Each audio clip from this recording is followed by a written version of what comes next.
저의 부족한 면은 하나님의 은혜로 채워주시길 기도드립니다. 네, 제22장 요한의 투옥과 죽음이란 제목이지요. 고독과 고난의 연속이었던 침례 요한의 생애는 인간의 안목으로 볼 때 전혀 빛을 보지 못하고 어떤 능력을 행사할 수 있는 기회도 주어지지 않았던 그저 소리 없이 쓰러져 죽어간 불쌍한 인간으로 살다가 참수당해 목숨을 잃는 자였습니다.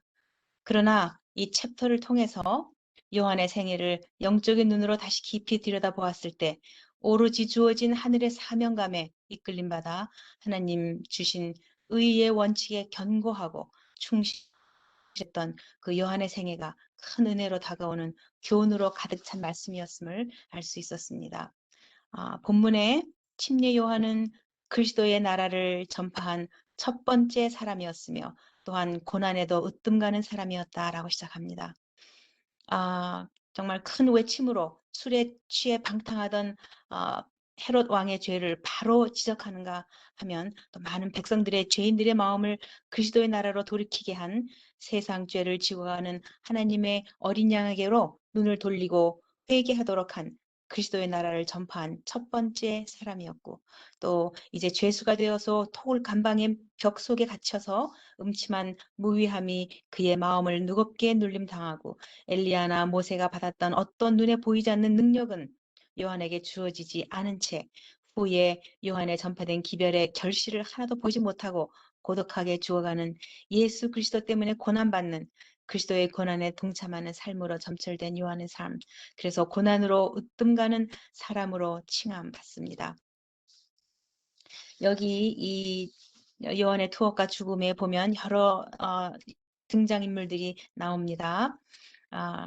여기 1, 2, 3 말씀 묵상에 의해서 1번에 해당하는 인간 상태, 마음이 돌아설 뻔한 그러나 죄의 수렁에 빠져 헤어나오지 못하는 헤롯이 있고요. 또 제자들도 있지요. 의도하지 않았지만 요한의 마음에 시험을 안겨다주는 그런 제자들의 의심 섞인 말들, 그 다음에 또 사단의 도구로 사용되는 헤로디아, 이런 인간 상태를 대표하는 그런 인물들이 있습니다. 이제 2번에 해당하는 예수, 오직 예수. 우리 오직 예수님 때문에 우리가 살 수 있습니다. 그것이 우리의 희망이요 소망이지요. 제자들의 묻는 물음에 예수님께서는 잠자코 직접 하루 종일 모본으로 보여주시며 우리의 눈높이에 서서셔 동정하시며 아픈 심령을 분명히 가지셨을 거예요. 아픈 심정, 눈물 어린 심정으로 우리가 참으로 깨닫기를 기다리시는 예수님. 예수님의 전 지상 생애는 인내와 극희의 끝이었지 않습니까? 그래서 그 오직 예수님을 통해서 침례 요한의 삶이 완전히 하나님께 간합되는 그런 삶이 됩니다. 그래서 이것은 요한의 침례 요한의 삶 제 3번에 해당하는 것으로 제가 생각해 보았습니다. 자기 희생의 원칙에 서서 어두운 세력을 이기는 승리를 봅니다. 본문에 침례 요한 자신의 극기의 생애에 원칙은 메시아의 왕국의 원칙이다라는 말씀이 있었어요. 고난과 고통 중에서도 하늘의 사명을 감당하는 일의 기쁨으로 충만했던 요한입니다. 이제 본문에 충실하게 보면서 가보도록 하려고 합니다. 정말 어둡고 암울한 감옥에 갇혀 있는 요한에게 제자들이 방문을 합니다. 와서 예수님의 하시는 그 사업 소식이 속속 전해지고 그래서 결코 일어나지 않았을 의심이 이 요한의 마음속에 일어나기까지 합니다. 이 본문에 사람의 친구라고 생각하고 그에게 그들의 충성을 보이려 애쓰는 자들이 그의 가장 위험한 원수들로 입증된다는 일이 얼마나 빈번히 일어나고 있는가. 그 믿음을 북돋아 주기는커녕 그들의 말로 그의 의기를 저상시키고 낙심시키는 일이 얼마나 흔한가. 이 말을 보면서 정말 저희에게도 이런 경험을 쉽게 할 수 있지 않습니까?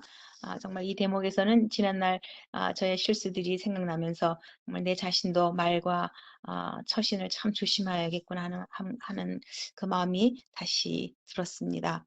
이렇게 참으로 그는 흥하여야 하겠고 나는 쇠하여야 하리라고 외쳤던 그 위대한 침례 요한이 당하는 작은 마음고생으로부터 또 어떻게 그렇게 어두움에서 말없이 죽어가야만 할까 하는 그 의구심이 일어나게 하는 고난 속에 괴로움을 당합니다. 위대한 요한에게도 인간의 연약한 면이 시험을 당합니다. 인간의 상태, 또 우리와 똑같은 인간의 성정을 가진 요한이지요. 본문에 구주의 제자들처럼 침례 요한도 그리스도의 왕국의 본질을 이해하지 못했다라고 나와요. 침례 요한, 그리스도의 왕국의 본질을 이해하지 못하는 가운데 있었습니다. 그는 예수께서 다윗의 보좌를 취하리라고 기대했고 시간이 지나도 구주께서 왕으로서의 권위를 주장하지 않으시는 것을 보고 요한은 좀 당황하게 되고 근심하게 됩니다. 세상 왕국에서 왕으로 추대되심을 잔뜩 기대했습니다. 그런데 여기서 참 중요한 한 사실은 그리스도의 왕국의 본질을 아직 이해하지 못한 상태였으나 침례 요한은 그 자신이 받은 바 사명을 100% 충성을 다해 수행합니다. 요한은 자신이 받은 사명을 통해 받은 사명을 온 힘을 다해서 완수합니다. 독사의 자식들아 하면서 이렇게 죄악을 두려움 없이 책망했고 죽을 각오를 하고 담대하게 헤롯 왕의 죄를 솔직하게 책망합니다. 자신의 생명을 초계처럼 여기며 자기에게 맡겨진 사업을 성취하기 위한 열심을 다하는 것을 볼 수 있습니다. 예수 그리스도의 길을 예비하라는 기별을 선포하는 사명에 완전히 이끌리는 삶을 사는 것이죠. 온전히 믿음으로 구속주를 바라봄으로 자기 희생의 경지에 도달합니다. 사람들의 이목을 자기 자신에게 이끌려 하지 않고 사람들의 생각을 더욱더 높이 끌어올려서 하나님의 어린 양을 주시하도록 하는데 최선을 다 기울입니다. 요한은 마음이 흔들리고 의심에 어두운 구름이 덮일지라도 여기서 모두가 이 대목에서 우리 모두가 아는 예화가 생각나요. 새가 머리 위로 날아가는 것을 막을 수는 없으나 머리 위에 둥지치는 것을 막을 수 있어야 한다는 그 말 저희들 다 알지 않습니까? 그래서 요한은 자기와 메시아와의 관계를 아주 명백하게 이해하고 있었음이 분명해요.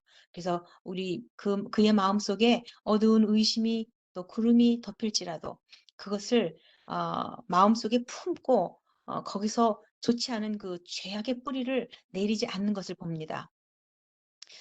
비록 예수께서는 당신 주위의 제자들을 모으고 백성을 고치시며 가르치는 것으로 만족하는 것처럼 보였고 때때로 여러 시간 동안 마귀의 속삭임이 그의 정신을 괴롭혔으며 심한 공포의 그림자가 그를 덮었다. 오랫동안 고대해오던 구주가 아직도 나타나지 않았단 말인가?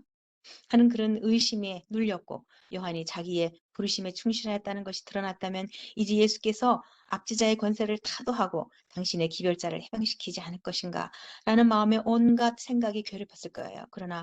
그러나 이 침례 요한은 그리스도에 대한 자신의 믿음을 버리지 않았다. 어떻게 하면 정말 우리도 그렇게 할 수 있을까? 본문에 다시 이런 말씀이 있습니다. 요한은 하늘에서 들린 음성, 성령의 비둘기 같은 강림, 예수의 흠없는 순결성, 그리고 요한이 구주 앞에 나아갔을 때 그에게 임하였던 성령의 능력, 성경의 예언들의 증언 등 이러한 모든 것이 기억이 나사렛 예수가 참된 약속된 분이심을 증거할 수 있게 하였다. 이 말씀을 보면서 맞아, 나도 또 우리도 지난날 인도하시고 섭리하신 주님의 강한 팔과 사랑의 음성을 매일 경험하고 또 마음에 간직하는 우리가 되어야 하지 않을까 다시 한번 생각이 들었습니다. 그래서 우리가 정말 큰 시험이 오고 시련이 왔을 때에 우리를 인도하셨던 그 하나님의 그 강한 인도하심과 사랑을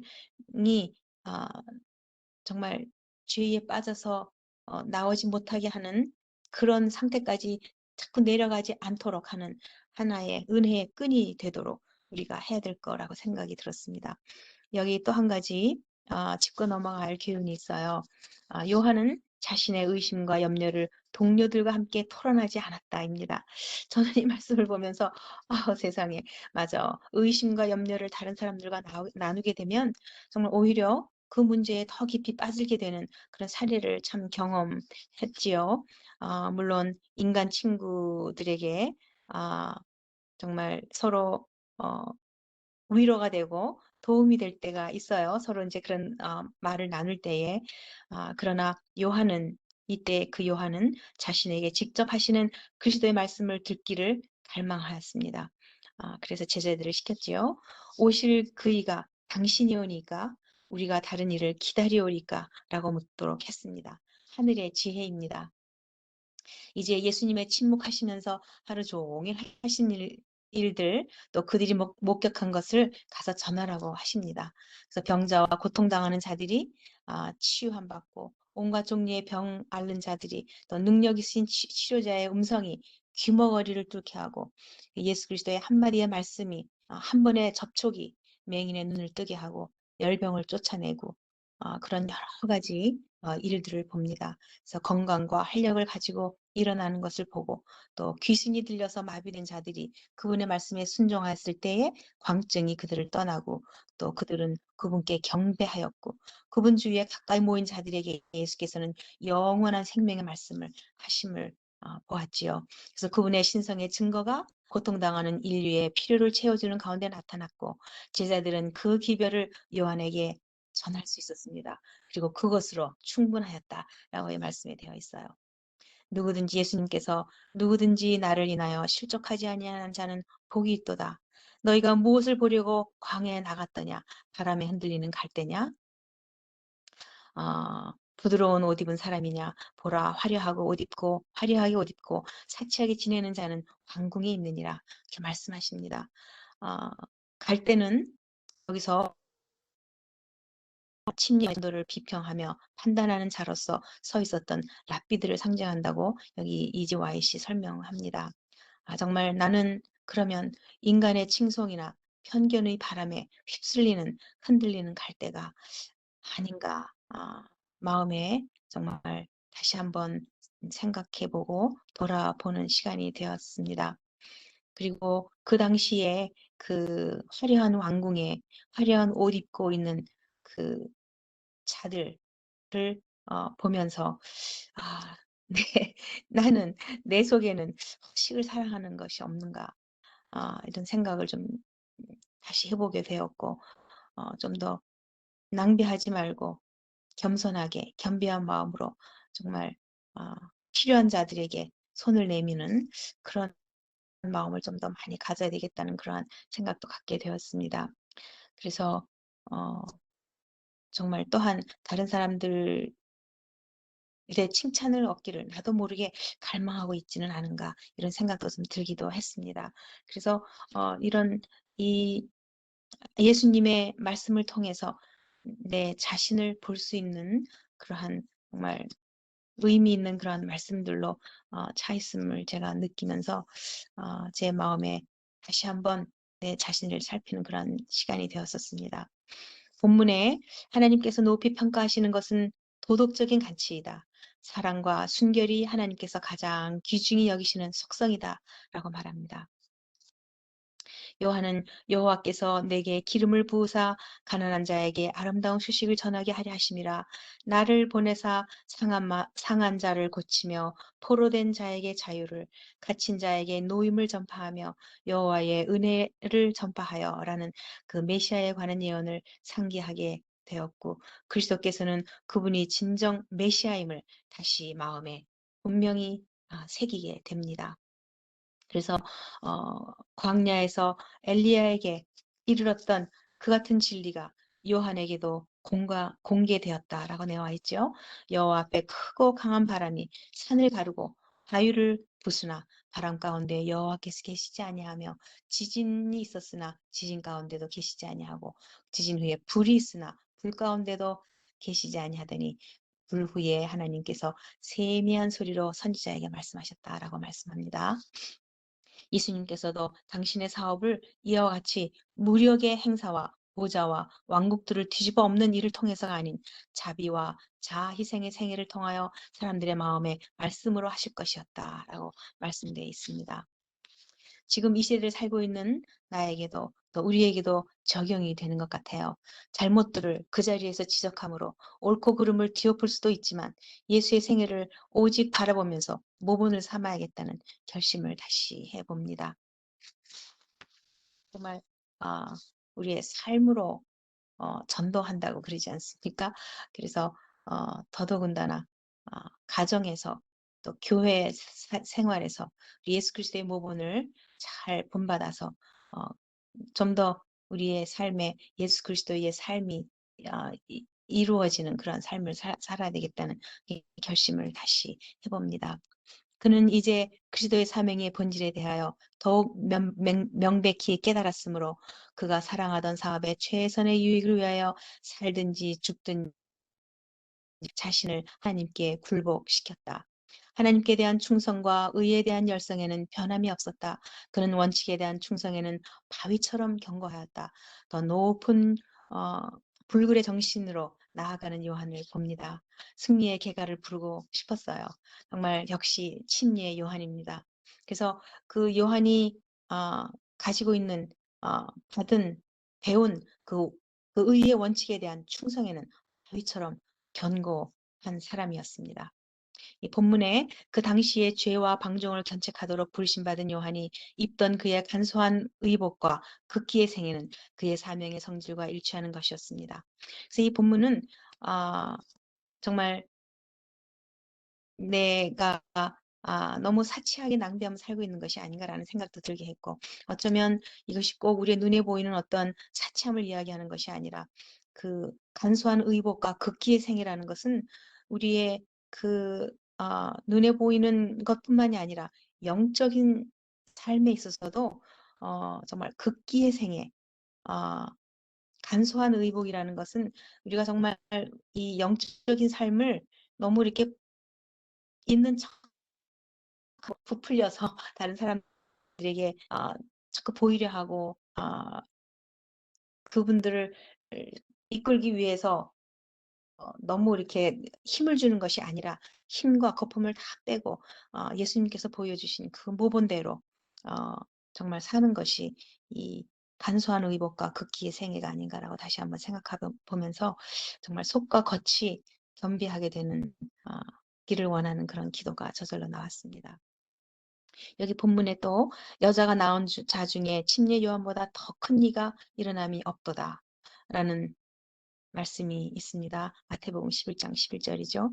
요한은 오직 구주의 초림을 전파하며 그분의 오심을 위하여 준비하라고 백성을 촉구하기 위하여 보냄을 받았다. 그런데 우리는 어떤가요? 우리는 초림을 전파하는 요한을 봤을 때 지금 사는 마지막을 사는 우리는 재림을 전파하는 보냄을 받은 자들이 아닐까라고 생각을 해봤을 때 갑자기 내가 참 부족하구나라는 생각이 들었습니다. 그러나 나의 어떠함이 아니라 하나님의 어떠하심을 믿는 마음으로 제가 제일 좋아하는 말씀 중에 하나인 착한 일을 시작하신 이가 예수의 날까지 모든 것을 이루시라는 말씀을 다시 생각하면서 결심하고 다짐해 보는 시간이 되었습니다.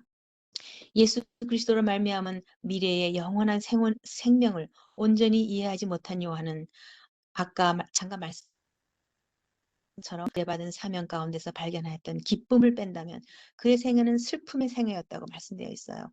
이 말씀을 보면서 정말 참 저의 마음도 조금 요한의 마음이 되면서 좀 슬픈 마음이 생겼습니다. 그러나 그가 가지고 받았던 그 사명 가운데서 그가 발견하였던 기쁨은 또한 우리의 기쁨이 돼야 되겠지요.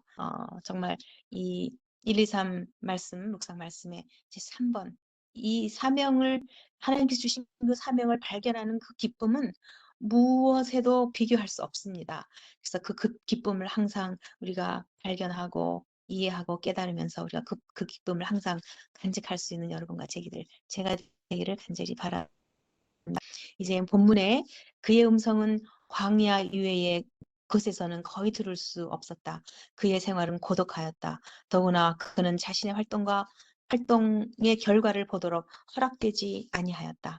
그리스도를 모시고 더 큰 빛에 수반되는 하늘의 능력의 나타남을 목격하는 것은 그의 특권이 아니었다. 눈먼 자가 시력을 회복하고 앓는 자가 나음을 입고 죽는 자가 살아나서 일어나는 것을 그는 볼 수 없었을 것이었다. 그는 그리스도의 모든 말씀을 통하여 비친 빛의 예언의 약속 위에 영광을 발산하는 것을 보지 못했다. 그리스도의 능력 있는 이적을 보고 그분의 말씀을 듣던 가장 작은 제자라도 이런 의미에서 침례의 요한보다 더욱 훌륭한 특권을 받은 것이므로 하느님 나라에서는 극히 작은 자라도 저보다 크니라라고 말씀하신 것이다. 저는 이 말씀을 조금 더 깊이 깨닫게 되었어요. 좀 이거를 제가 확실히 깨닫지 못했었는데 하나님의 나라에서는 극히 작은 자라도 저보다 크니라고 말씀하신 것이었다. 제가 이 말씀을 읽을 때 정말 제가 요한의 심정이 되는 것 같았고 정말 눈물이 고였어요. 이 여자가 낳은 자 중에 침례 요한보다 크기가 일어남이 없도다. 이 소리를 들은 이 위대한 요한이 자신의 결과를 보는 특권을 누리지 못했는데 이 부족한 나는, 우리는 이 침례 요한의 극기의 삶과 큰 외침의 결과를 벌써 읽어서 익히 알고 모든 마지막 대쟁투의 승리의 계가를 부르게 될 것을 우리는 익히 읽고 배워 알고 또 눈으로 직접 보게 될 수 있다는 그런 우리의 소망이 있지 않습니까? 생각이 마음에 넘치면서 정말 감사로 넘쳤습니다. 이렇게 부족한 사람이 그러한 승리의 결과를 맛볼 수 있다는 것, 이미 우리는 배웠고 핑계할 수 없는 그러한 마지막까지의 기별을 다 이미 배워서 알고 있다는 그 사실이 참 우리에게는 기쁨과 감사로 넘쳐야 할 것입니다. 이제 헤롯에 대하여 짧게 좀 보고 넘어가도록 하겠습니다. 이 헤롯은 아무것도 하나님에게서 숨길 수 없다고 한 요한의 말에 깊은 감동을 받았었다. 이 헤롯은 그 침례 요한의 말에 감동을 받았어요, 한순간. 그리고 감동을 받고 그래서 우리는 감동을 받고 눈물 흘리는 것만으로 만족해서는 안 되겠다라는 것을 알게 되었습니다. 이 헤롯은 헤로디아의 술책에 넘어가고 마는 정말 그 사단의 계략에 취해 있는 그 헤롯, 정말 술에 취하여 정신이 나가 있었고 정욕에 완전히 사로잡혀서 이성은 창란되었다. 자기 나라의 위인들 앞에서 자기를 높여줄 어떤 과시를 하고 싶은 죄된 생각으로 꽉 차 있었다. 그러나 그는 이미 언약했으므로 변덕을 부리거나 경솔하게 보이기를 원치 않았다. 같이 앉아있던 그 손님들은 그 소녀의 요구에 충격은 받았지만 간언으로 중재하기에는 너무 취해 있었다. 그의 감각을 마비시키므로 냉정한 판단을 하거나 옳고 그른 것에 대한 명료한 지각을 갖지 못하게 된다. 정의를 수호하는 자들이 되었어야 할 자들의 부절제로 말미암아 감각을 마비시키므로 냉정한 판단을 하거나 옳고 그른 것에 대한 명료한 지각력을 갖지 못하게 된 헤롯의 정죄는 항상 그의 앞에 있었다. 우리는 그냥 여기는 술에 취했다고 되어 있지만 우리는 어쩌면 세상 일에 취하고 죄에 취하고 우리의 그 인간적인 그런 생각에 몰두해가지고 취할 수가 참 쉽게 있습니다. 우리가 하나님을 일을 한다고 하면서 교회 일을 한다고 하면서도 그 일에 그냥 이 일에 눈에 보이는 일에 취할 수 있다는 것이죠. 저도 그런 경험을 참 많이 하는 경우가 있습니다. 그래서 정말 우리는 정신 차리고 정말 매 순간 매 일을 할 때마다 이것이 하나님의 뜻에 맞는 일인가? 라는 그러한 생각을 늘 잊지 않아야 된다고 제가 참 다시 한번 느끼게 되었습니다. 그래서 이 헤롯은 범죄한 양심의 비난으로부터 평안을 얻을 수가 없었다. 늘 자기에게 저주가 임한다는 공포에 눌린 채 괴로운 마음을 감추고 있었다. 죄의 길의 결과죠. 헤롯은 죄의 길의 결과가 그러하리라고 하나님께서 선언하신 것을 거두고 있었으니 곧 마음으로 떨고 눈으로 쇠하고 정신으로 산란케 하시리니 내 생명이 의심나는 곳에 달린 것 같아서 주야로 두려워하며 내 생명을 확신할 수 없을 것이라. 내 마음의 두려움과 눈에 보이는 것으로 인하여 아침에는 이르기를 아하 저녁이 되었으면 좋겠다 할 것이요 저녁에는 이르기를 아하 아침이 되었으면 좋겠다 하리라. 이 말씀은 신명기 28장 65절부터 있는 말씀입니다. 정말 범죄한 양심의 가책보다 더 심한 고문은 있을 수 없는데 이는 죄인에게 밤이나 낮이나 늘 안식을 주지 않기 때문이다. 제가 이 말씀을 보면서 제가 정말 한때 정말 이런 경험에 빠져 있었지요. 내 자신이 그 빠져 있는 그 죄 때문에 빠져 있을 때는 그 그 죄가 자신의 감옥이 된다는 것을 뼈저리게 느끼는 경험이 있었습니다. 한순간도 즐거움이 없었고 또 아침이 되면 오늘 하루를 어떻게 버티나 또 밤이 되면 불면증에 걸려서 잠을 잘 수가 없는데 어떻게 하지? 이런 정말 순간들을 제가 지낸 적이 있었습니다. 이 죄에 빠져 있는 죄된 그 시간들의 연속은 우리들에게 지옥이에요. 감옥입니다. 그래서 정말 이 말씀이 정말 그 죄된 시간들에서 정말 하나님 주신 은혜로 말미암아 적어도 그 죄됨에서 일어날 수 있었던 그 귀중한 경험을 제가 생각하면서 어, 제 마음에 정말 감사함이 다시 한번 솟았습니다. 우리가 가끔씩 때때로 우리의 연약하여서 넘어지고 실수하고 그럴지라도 우리는 다시 일어나는 그러한 용서받은 회개하는 죄인 아닙니까? 그래서 혹시나 쓰러지고 넘어졌을지라도 그 미가 7장 7, 8절 쭉 보면은 대적이여 나로 인하여 기뻐하지 말지어다. 내가 넘어질지라도 일어날 것이요. 어두운 데 있을지라도 하나님의 빛이 나의 빛이 되실 것이라. 이 말씀을 저는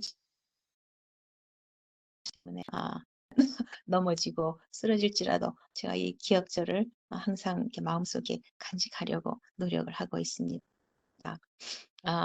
이제 요한에 대한 정말 긍정적인 말씀을 한 번 더 보고 말씀을 하겠습니다. 이 본문에 침례 요한의 운명에 대하여 많은 사람 깊은 의구심을 가지고 있다. 왜 요한이 감옥에서 신음하다가 죽도록 버림을 받아야 했던가 하고 그들은 묻는다. 우리 인간적인 통찰력으로는 이 섭리에 실시할 수 없다. 우리가 한 가지 알 수 있는 것은 그리스도를 따르는 모든 자들은 희생의 면류관을 쓸 것이라는 것입니다. 본문에 후년의 감옥에서 죽음을 당할 수다한 사람들을 위하여 요한은 순간을 맞이했다.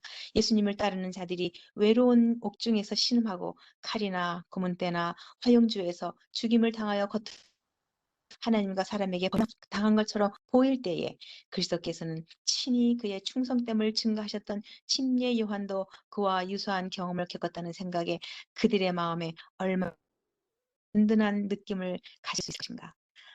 지금 사는 우리들에게 정말 요한의 삶은 우리들을 위한 전적인 위안이요 용기가 되는 삶이었습니다. 이제 마지막 이 본문의 마지막 줄 제가 읽고 마치도록 하겠습니다. 하늘로 옮겨간 에녹이나 불병거를 타고 승천한 엘리야일지라도 결코 옥중에서 외롭게 죽은 침례 요한보다 더 위대하거나 영예를 더 많이 받지 않았다. 그리스도를 위하여 너에게 은혜를 주시는 다만 그를 믿을 뿐 아니라 또한 그를 위하여 고난도 받게 하심이라. 빌립보서 1장 29절이지요. 그리고 이 사람에게 줄 수 있는 모든 선물 중에서 그리스도와 더불어 그의 고난에 동참하는 것이 가장 가치 있는 신임이요 가장 높은 영예인 것이다. 정말 우리가 당하는 모든 시련과 고통들을 이길 수 있는 우리가 되기를 간절히 바랍니다. 슬픔과 의심의 유혹이 요한을 엄습했으나 천사들을 동무해가며 하늘의 보증을 놓치지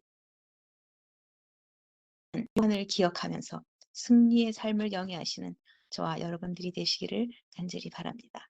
아멘.